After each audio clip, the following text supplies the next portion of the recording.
بسم اللہ۔ آج ہم قرآن کے پہلے پارے کے سفر کا آغاز کر رہے ہیں، لیکن اسے صرف ایک کتاب کا حصہ نہ سمجھیں۔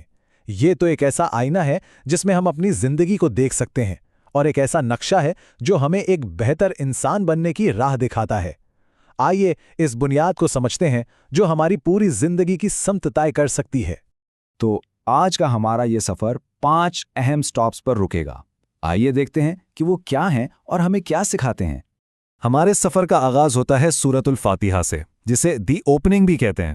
یہ صرف ایک دعا نہیں، یہ سمجھیں کہ یہ ہمارے پورے روحانی سفر کا ایک مکمل نقشہ ہے، ایک جی پی ایس جو ہمیں ہمیشہ سیدھے راستے پر رکھتا ہے۔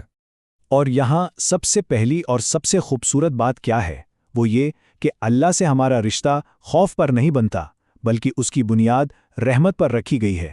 ایک ایسی محبت اور شفقت جو ہر چیز پر چھا جائے، جو ہمیں ہر حال میں امید اور سکون دیتی ہے۔ یہ ایک چھوٹی سی آیت ہے، لیکن سوچیں یہ ہماری انا، ہماری پریشانیوں اور لوگوں پر انحصار کا کتنا بڑا علاج ہے۔ یہ ہمیں بار بار یاد دلاتی ہے کہ اصل طاقت اور مدد کہاں سے آتی ہے، صرف اور صرف اللہ سے اور کہیں سے نہیں۔ تو سورۃ الفاتحہ کے آخر میں ہمارے سامنے زندگی کے 3 راستے رکھے جاتے ہیں، ایک انعام والوں کا، دوسرا غضب والوں کا اور تیسرا بھٹکے ہوئوں کا۔ یہاں ہمیں یہ فیصلہ کرنا ہے کہ ہم کس کے ساتھ کھڑا ہونا چاہتے ہیں۔ آئیے اب ذرا گہرائی میں جا کر دیکھتے ہیں کہ ان راستوں پر چلنے والے لوگ کون ہیں، اور سب سے اہم سوال، ہم کس گروہ کا حصہ بننا چاہتے ہیں۔ اچھا، تو ہدایت قبول کرنے والے کون ہیں؟ قرآن ہمیں فوراً بتاتا ہے۔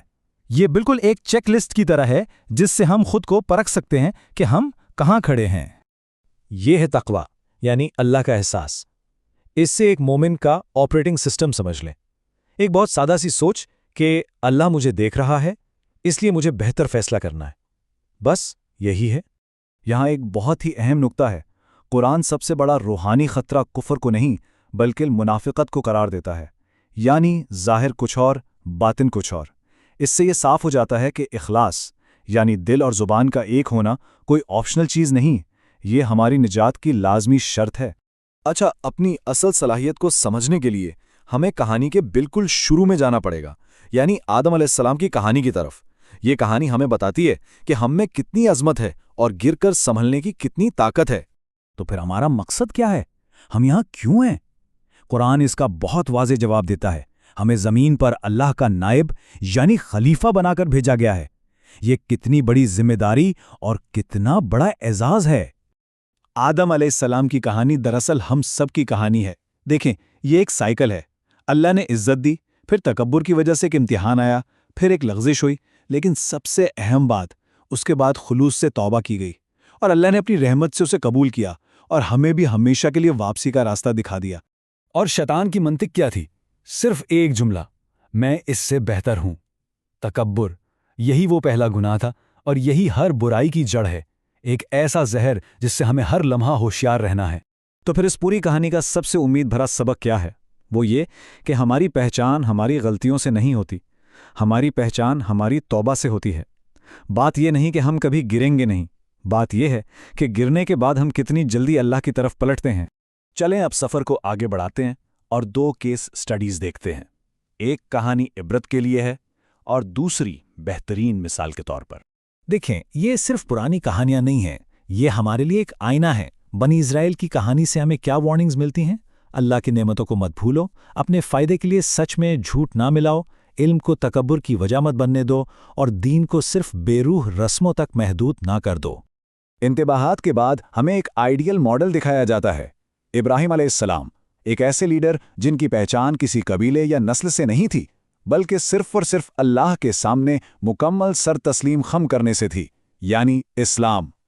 اور ان کی عظمت دیکھیں، ابراہیم علیہ السلام کی دعا اپنے لیے نہیں بلکہ اپنی آنے والی نسلوں کے لیے تھی۔ یہ ہمیں سکھاتا ہے کہ اصل لیڈرشپ کیا ہے، یہ اپنے جانے کے بعد بھی لوگوں کی ہدایت کی فکر کرنا ہے۔ تو اب ہم اپنے آخری حصے کی طرف آتے ہیں۔ آئیے دیکھتے ہیں کہ یہ ساری باتیں مل کر ہماری روزمرہ زندگی کے لیے ایک واضح اور عملی روڈ میپ کیسے بناتی ہیں۔ یہ پہلے پارے کی ساری رہنمائی کا خلاصہ ہے۔ سمجھیں کہ یہ ہماری روزانہ کی ایک چیک لسٹ ہے۔ کیا کرنا ہے؟